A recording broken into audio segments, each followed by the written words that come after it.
कि last video में मैंने ये दो क्वेश्चन आपके सामने रखा था कि problem number 4 and problem 5। So problem 4 already मैंने डिस्कस किया आप लोगों के साथ, जैसे कि option number A and option B के ऊपर हम लोगों ने डिस्कस किया। And this two options for your own work, that was for home task. Okay, you just verify it, क्योंकि इस टाइप के क्वेश्चन को जब आप खुद डील नहीं करोगे तो डेफिनेटली एग्ज़ाम में आप स्टक होगे। ओके, क्योंकि देखो मैंने बता दिया कि आपको कॉशी थियरम यूज़ करना है and Cauchy integral formula use करना है। And by using this two we have already solved for option number A and for option number B. Okay, just इसका यूज़ करते हुए आपको सी एंड डी को verify करना है एंड कमेंट सेक्शन में अपना जो आंसर है वो रखना है। ओके, तो अभी मैं प्रॉब्लम नंबर 5 के ऊपर शिफ्ट कर रहा हूँ। जैसे कि आप देख सकते हो कि it says that if z is equals to a is an isolated essential singularity of fz, isolated essential singularity of fz, then which of the following statements is or are correct? Okay, so one by one आपको देखना है। First option में बोल रहा है कि z equals to a can not be regular point of this function, can not be regular point. Second option में क्या है, z equals to a is isolated essential singularity of this function. Function क्या है आपका, gz is equals to 1/fz है, this is the function. Alright, third में है non isolated essential singularity of this function. Fourth में है either isolated or non isolated essential singularity. Okay, so first of all आपको दो तीन term यहाँ पे क्लियर होना चाहिए आपके सामने, that is isolated essential singularity, ये क्या है। उसके बाद non isolated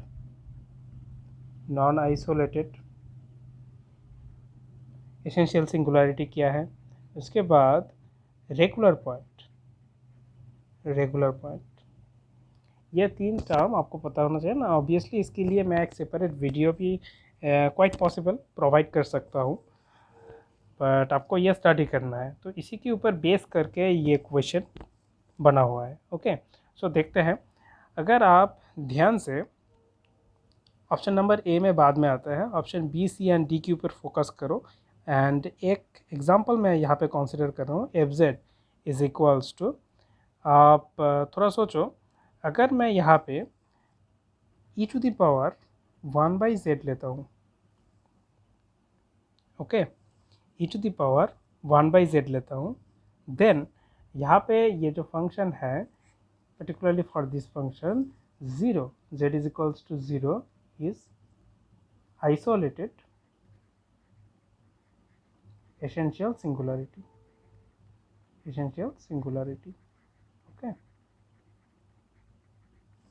z equals to 0 is an isolated essential singularity for this function।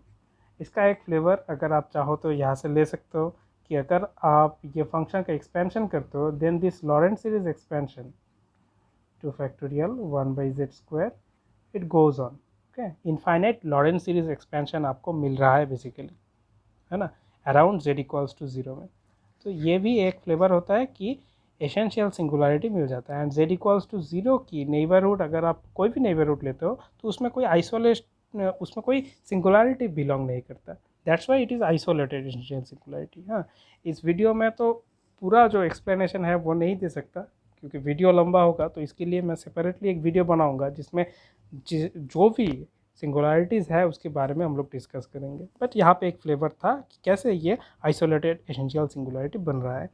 तो बाय द वे यहाँ पे आपने एफ जेड ये कंसिडर कर लिया, ये फंक्शन, ओके, एंड इसके करस्पॉन्डिंग जो जी जेड फॉर्म होगा, g z is nothing but 1/fz, so it will be e to the power -1/z। All right, तो इस फंक्शन के लिए भी z इक्वल्स टू 0 जो है, this is isolated essential singularity. Okay, इस फंक्शन के लिए भी यह आइसोलेटेड एसेंशियल सिंगुलरिटी होगा। तो अभी ऑप्शन के ऊपर थोड़ा ध्यान देते हैं। देखो थर्ड ऑप्शन में क्या बोल रहा है कि z equals to a is non isolated essential singularity of this one. Non isolated बोल रहा है, बट वी आर गेटिंग कि z equals to a is isolated essential singularity. So इस तरह आपका ये जो थर्ड ऑप्शन था ये डिस्कार्ड हो गया। ओके फाइन, तो आपका थर्ड ऑप्शन जो है ये डिस्कार्ड हो गया। अभी अगर आप एक फंक्शन लेते हो F Z is equals to sine 1/z, okay, तो यहाँ पे आपका z equals to 0 is isolated essential singularity है, कोई प्रॉब्लम नहीं है। z equals to 0 isolated essential singularity है। आप लॉरेंट सीरीज का जो मैं आइडिया अभी बताया, इनफाइनाइट लॉरेंट सीरीज एक्सपेंशन, उससे भी इसको वेरीफाई कर सकते हो, प्रॉब्लम नहीं है। But if you construct G Z corresponding to this function, तो आपको कुछ इस तरह मिलेगा, साइन 1/z। ओके, ये आपका जी जेड कॉन्स्ट्रक्ट हो गया। Now if we try to find the singularities of this function gz, the singularities are given by sin 1/z is equals to 0, so 1/z is equals to n pi। यहाँ से आपको मिल रहा है कि z is equals to 1/n pi। Okay, these are poles, कोई problem नहीं, but 0 is the limit point of poles। Okay, 0 is limit point of poles, so 0 is the limit point of poles, and यहाँ पे आपको एक result पता है कि limit point of poles is non isolated essential singularity। तो देखो यहाँ पे मैंने आपके सामने कुछ की पॉइंट्स यहाँ पे ऑलरेडी मैंने मेंशन कर दिया, तो आपको क्या करना है, नोट डाउन करके रखना है, एज वेल एज इसके ऊपर स्टडी करना है, और भी एग्जांपल्स देखो, थोड़ा बहुत थियोरेटिकल पॉइंट ऑफ व्यू भी आप देखो, सो दैट इस तरह का जो भी रिजल्ट है वो आपके दिमाग में बैठ जाए, एग्जाम में आपसे गलतियाँ मत हो। Okay, limit point of poles is non isolated essential singularity, correct. तो इसलिए ये जो फंक्शन है इसका z इक्वल्स टू 0 में क्या होगा, नॉन आइसोलेटेड एसेंशियल सिंगुलरिटी होगा। बट यहाँ पे अगर आप ध्यान से देखोगे तो ऑप्शन नंबर बी में बोल रहा है कि z equals to a is isolated essential singularity, तो इसीलिए आप इसको भी डिस्कार्ड कर सकते हो। ओके, एंड यहाँ पे ऑलरेडी हम लोगों ने दो एग्जाम्पल ऐसा देखा जहाँ पे z इक्वल्स टू 0 एक एग्जाम्पल में हो रहा है आइसोलेटेड एसेंशियल सिंगुलरिटी बन रहा है, दूसरी एक एग्जांपल में हम लोगों ने देखा जहाँ पे नॉन आइसोलेटेड बन रहा है।